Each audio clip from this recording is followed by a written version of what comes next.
चलो आ जाओ। तो आपको लास्ट क्लास की चर्चा समझ में आई गई होगी। अगर आपके बुक खरीदनी है तो खरीद लेना। Oswal ISC question bank chapter wise and topic wise accounts class 12 हमारा इसमें कोई कंट्रीब्यूशन नहीं, सारा क्रेडिट इन्हीं को ही जाएगा। 1 मार्क्स के क्वेश्चन हम देखते हैं भैया। मल्टीपल चॉइस क्वेश्चन है, ध्यान से इस चीज को समझो। क्वेश्चन नंबर 1 है, इसका जवाब मैं ही दूंगा, बिना आंसर देखे देना भाई। ध्यान से सुनो। यहाँ पे नेपच्यून लिमिटेड, क्या नाम है भैया? Neptune limited an unlisted manufacturing company है। कोई दिक्कत की बात नहीं है भैया, अनलिस्टेड मैन्युफैक्चरिंग कंपनी है ये। अनलिस्टेड मैन्युफैक्चरिंग कंपनी है। कौन सी कंपनी है? अनलिस्टेड मैन्युफैक्चरिंग कंपनी है। इन्होंने क्या करा भैया? Has to redeem. रिडीम मतलब कि वापस करने हैं। रिडीम मतलब वापस करने हैं। कितने? 3000 डिबेंचर है। कितने? 3000 7% डिबेंचर। ये ना पूरा डिबेंचर का ना नाम होता है भाई, याद रखना है, पूरा डिबेंचर का नाम है। 7% डिबेंचर्स ऑफ ₹100 ईच। भैया ये 7% क्या है? मैंने कहा ये रेट ऑफ इंटरेस्ट है। भैया ये 7% क्या है? मैंने कहा रेट ऑफ इंटरेस्ट है। भैया ये 100 रुपये क्या है? मैंने कहा 100 रुपये भैया एक डिबेंचर्स की कीमत है। समझ में आया? एक नेपच्यून लिमिटेड क्या है? एक अनलिस्टेड मैन्युफैक्चरिंग कंपनी है। उसने भैया रिडीम करने हैं कितने? 3000 डिबेंचर, 7% डिबेंचर ऑफ ₹100 ईच। समझ में आ गया? 7% क्या होता है? Rate of interest. 7% क्या है? रेट ऑफ इंटरेस्ट ऑन 30 सितंबर 2022। कब वापस करने हैं? 30 सितंबर 2022 को वापस करने हैं। इतनी मेरी बात समझ में आ रही है? वापस कब करना है? 30 सितंबर 2022 को। As per the provision of the companies act 2013। Provisions मतलब होता है कि जो कंपनीज एक्ट में जो बातें लिखी हुई गई है उसके हिसाब से on which date should the company invest in the specific securities. कौन सी डेट को भैया कंपनी को निवेश करना पड़ेगा? बोलो, क्या ए है? क्या बी है? क्या सी है या डी है? पक्का तुम्हारा जवाब बिल्कुल ही सही है। ऑन और बिफोर 30 अप्रैल 2021। देख लेता हूँ मैं, आईएससी का स्पेसिमेन का पेपर था 2000। ओ माय गॉड, आंसर तुम्हारा बिल्कुल ही सही है भैया। Option number C is correct. क्या बात, तुमने बहुत को सही जवाब दिया। एक्सप्लेनेशन पढ़ के देख लेते। Debenture redemption reserve DRI must be made by the month of April of the year of the redemption. ठीक है, बिल्कुल सही जवाब। अगला है, तुम्हें ऊपर वाले की सौगंध है, आंसर मत देखना।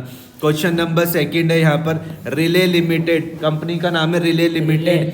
हाँ, एक अनलिस्टेड नॉन NBFC है। NBFC का क्या मतलब होता है? Banking and financing company. ठीक है, लेकिन ये नॉन है और अनलिस्टेड NBFC है। Redeems it's 8000 10% debenture. 8000 क्या है भैया? डिबेंचर है। 10% क्या है? Rate of interest. एक डिबेंचर की कीमत कितनी है? 100 रुपये इन इंस्टॉलमेंट। काय में दिए भैया? पैसे तो वापस कर रहे लेकिन भैया किस्तों में करेंगे वापस। रिले लिमिटेड जो कि एक अनलिस्टेड नॉन NBFC है। रिडीम मतलब होता है वापस करना। कितने डिबेंचर्स? 8000 डिबेंचर। 10% का मतलब क्या है? Rate of interest. ठीक है, वो बोल रहे किस तरीके से भैया वापस करेंगे किस्तों में। 31 मार्च 2019 को 2000 डिबेंचर, 31 मार्च 2022 को 5000, 31 मार्च 2021 को 1000। क्या इन तीनों का टोटल 8000 आ रहा है? आंसर है ठीक है। On the basis of the above details, what will be the amount of debenture redemption reserve which the company will transfer to general reserve on 31 March 2021। 31 March 2021 को जितना कंपनी क्या करेगी? वापस करेगी। तो आप निकाल सकते हो, इसको कैलकुलेट कर सकते हो।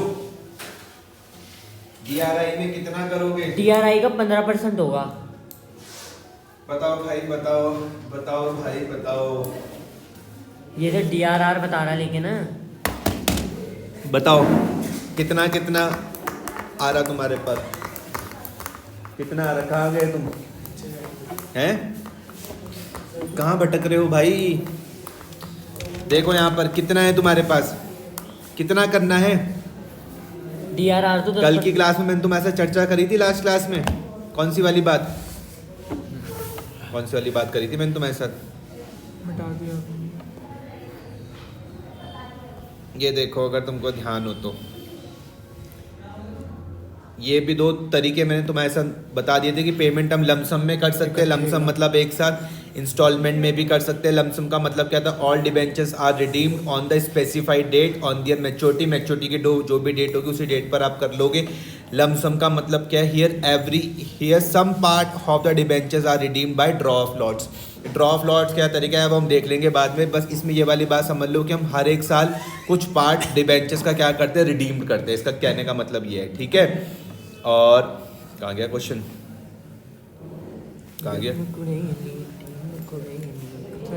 रिले लिमिटेड सेकंड वाला कैलकुलेशन कर ले क्या हम इसकी? कितना आ रहा? 8000 गुणा 100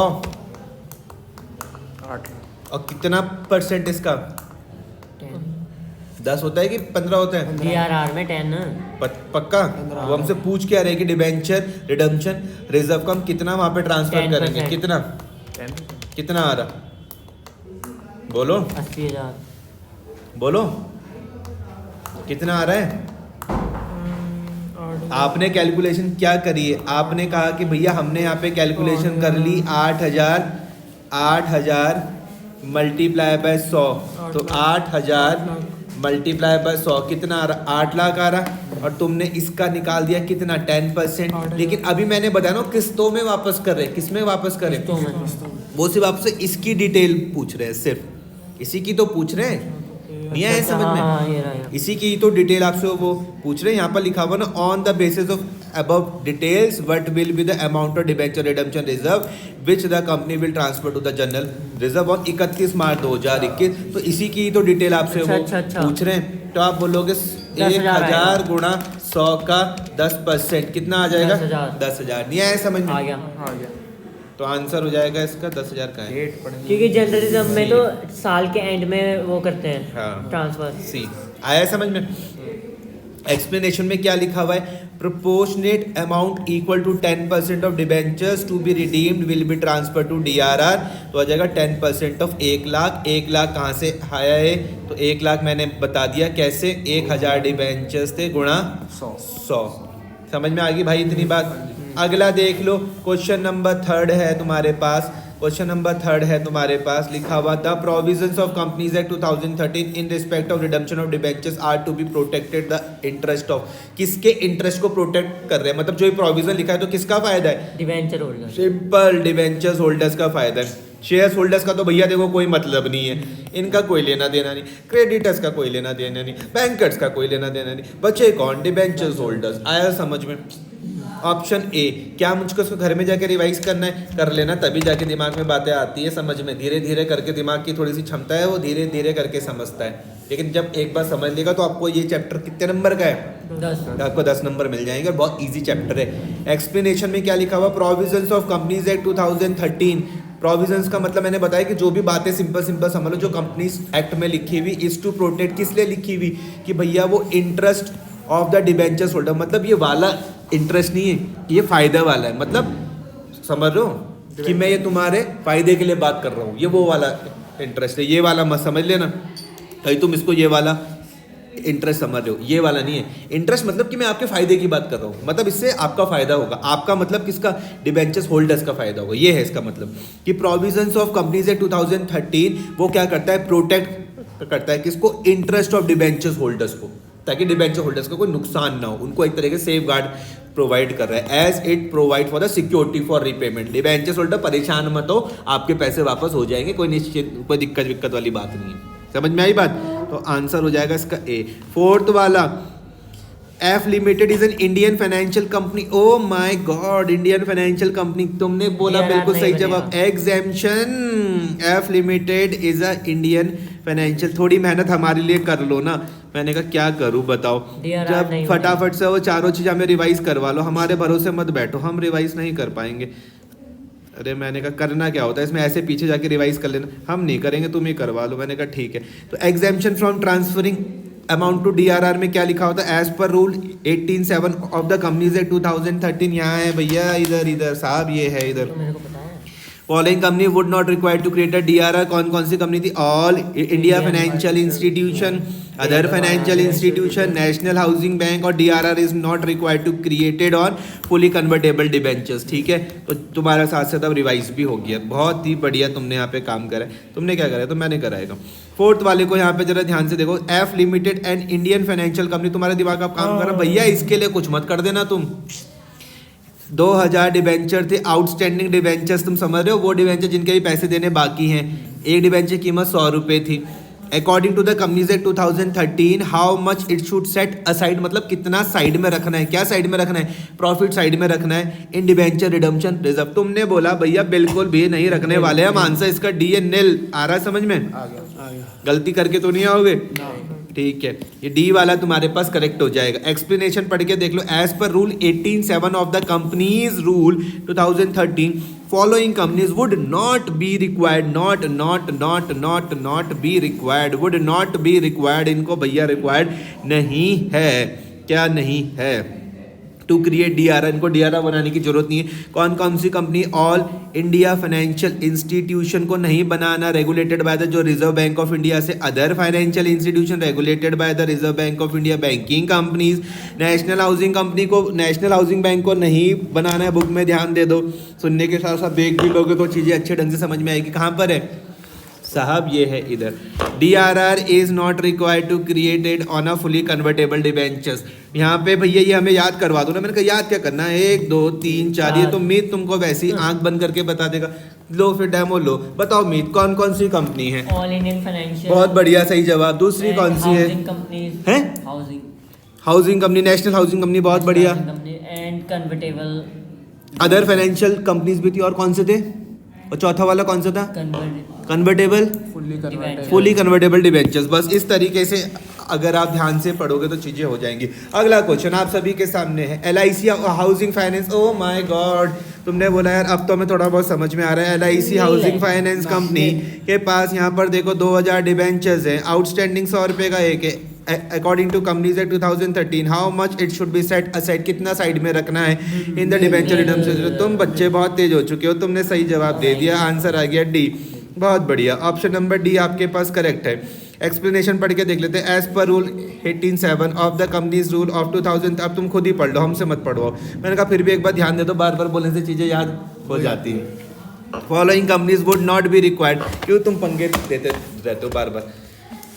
पहला वाला है all India financial institution regulated by the reserve bank of India, other financial institution regulated by the reserve bank of India, banking company, national housing bank. DRR is not required to be created on fully convertible debenture.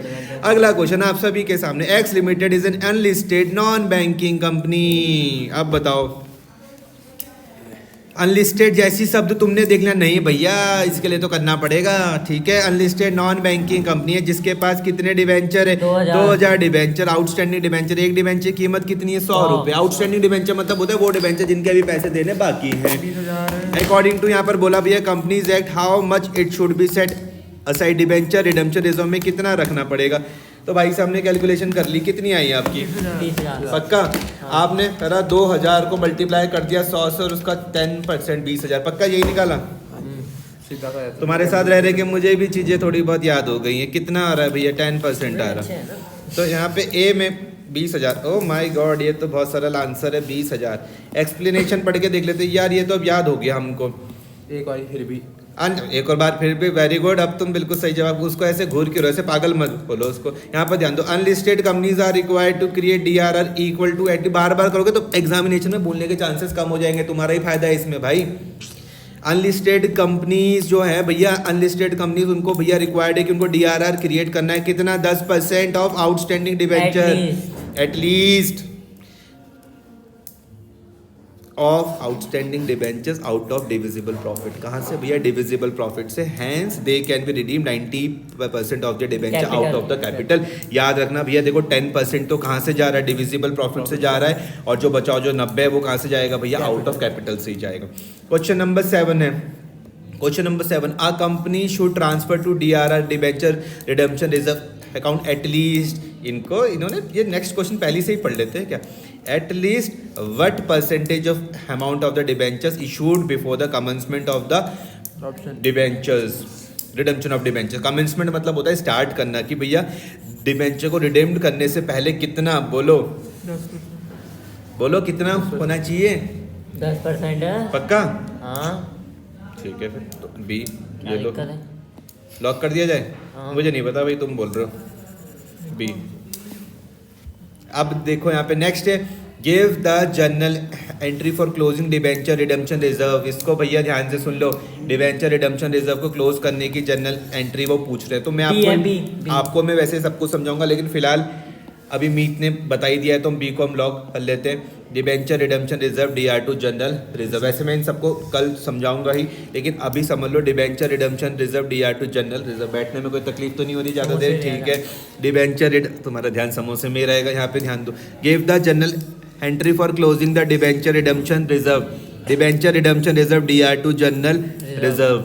Debenture redemption reserve DR2 general reserve. देखो ये तुमने यहाँ पे entry पढ़ी थी, मैंने पढ़ी थी एग्जाम में। अरे ठीक है यार तुम, और इससे ही मिलता जुलता एक ये भी था यहाँ पे सवाल, कहाँ था ये वाला था, जनरल रिजर्व वाला। हाँ कौन सा था वो, यही तो था वो, ये रहा। तो क्वेश्चन नंबर 2 और जब तुम 7 को क्वेश्चन नंबर 2 और 8 ध्यान से इसको समझना। देखो जब तुम 8 को समझ लोगे ना, 8 में तुमको क्या मिल गई, जनरल एंट्री, और इसी को ही तुम इस सेकंड वाले के साथ लिंक करके पढ़ोगे तो यहाँ पर एक लाइन थी, the company will transfer to the general reserve on 31 March 2021। अब चीज़ें तुम्हें समझ में आएंगी, 2-3 बार रिवाइज करोगे चीज़ें अच्छे ढंग से समझ में आ जाएंगी। Oh my God, तुमने बिल्कुल सही जवाब दिया यार, क्या बात।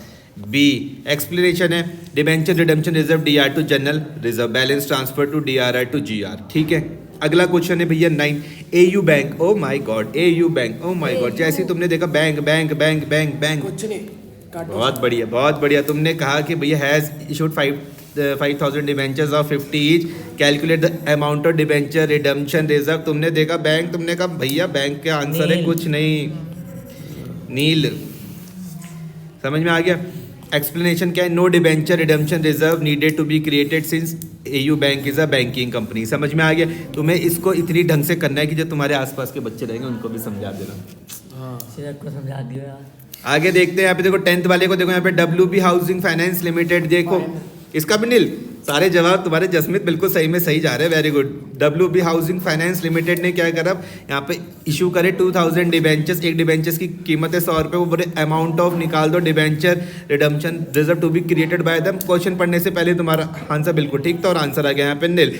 एक्सप्लेनेशन इसका बिल्कुल फिर से वही वाला आ रहा है कि no debenture redemption reserve is required to be created by the housing finance company. समझ में आ गया, कोई दिक्कत तो नहीं है भाई, नहीं भैया। ठीक है। अगला क्वेश्चन है यहाँ पे तुम्हारे पास क्वेश्चन नंबर 11। यार इसको कल करके दे आना ढंग से समझ। ये भी जस्मीन हो जाएगा। क्वेश्चन नंबर 11 है, रिडम्पशन ऑफ डिबेंचर्स का मतलब क्या होता है? Repayment of debentures. तो भैया तुम तो बहुत तेज हो चुके हो, भयंकर। क्वेश्चन नंबर 6, इसका मतलब एक्सप्लेनेशन क्या है? रिडम्पशन ऑफ डिबेंचर्स का मतलब है repayment of amount of debentures to the debentures. अच्छा बाकी क्या थे ऑप्शन? इशू ऑफ डिबेंचर, अरे अब हमें बच्चा मत समझो, ये तो बिल्कुल भी नहीं होगा। Conversion of debenture to share नहीं होगा भैया, नन ऑफ दिस ये नहीं होगा, तो सही आंसर है सी, ठीक है। 12वें का देखते हैं, अकॉर्डिंग टू सेक्शन कौन सा ऑफ द कंपनीज एक्ट? नहीं कौन सा था? 17(4). 17 नहीं, 71(4) है। 71(4). लो ये देखो पहला वाला, ठीक है। 71(4), 71(4), 71(4), 71(4) कंपनीज एक्ट, समझ में आए? तो डिबेंचर रिडम्पशन रिजर्व सेक्शन कौन सा है भैया? 71(4). देखो 4 तो तुम हुई, तो तुम 4 हो ब्रैकेट में, डब्बे में। आई बात समझ में? तुम 4 हो क्या भैया ब्रैकेट में, और 71 जितना दिमाग मेरे में है। बस 71 जितना दिमाग भाई पे है। समझ में आ गया, कोई दिक्कत तो नहीं है?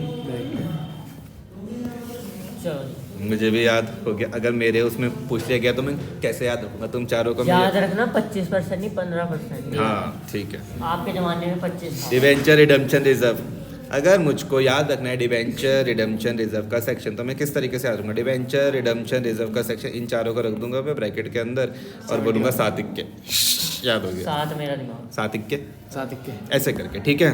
71% मार्क्स है। जो भी है याद कर लेना भाई। अकॉर्डिंग टू सेक्शन 71(4), पक्का यही होगा, या लॉक कर दिया जाए। टम टम 71(4) of the companies act 2013 unlisted. Oh my god, unlisted companies are required. Unlisted company में ज़्यादा फोकस है। Unlisted companies are required to set aside amount out of profit for redemption of debentures to a separate account. कितना करना पड़ता है? Out of profit रखना कितना पड़ता है? 10%, ठीक है। डी। आंसर हो गया इसका मतलब हो गया डी। भैया इसको घर जाके रिवाइज कर लेना बिल्कुल ध्यान से, 1.5 में भी करोगे तो भी तुमको सबको समझ में आ ही जाएगा। एक्सप्लेनेशन है तुम्हारे पास, according to section 71(4) of the companies act 2013, unlisted companies में मैं बार बार फोकस कर रहा हूँ, are required to set aside on the amount out of a profit for redemption of debentures to a separate account. This account is known as, क्या नाम है उसका, डिबेंचर रिडम्पशन रिजर्व। क्या नाम है उसका, डिबेंचर रिडम्पशन रिजर्व। क्या नाम है उसका, डिबेंचर रिडम्पशन रिजर्व। सेक्शन 71(4) इसको बोलते हैं सेक्शन 71 सबसेक्शन 4, ठीक है। इसका कंपनीज एक्ट 2013 का। और भैया unlisted company out of profit, ठीक है। चलो ये कल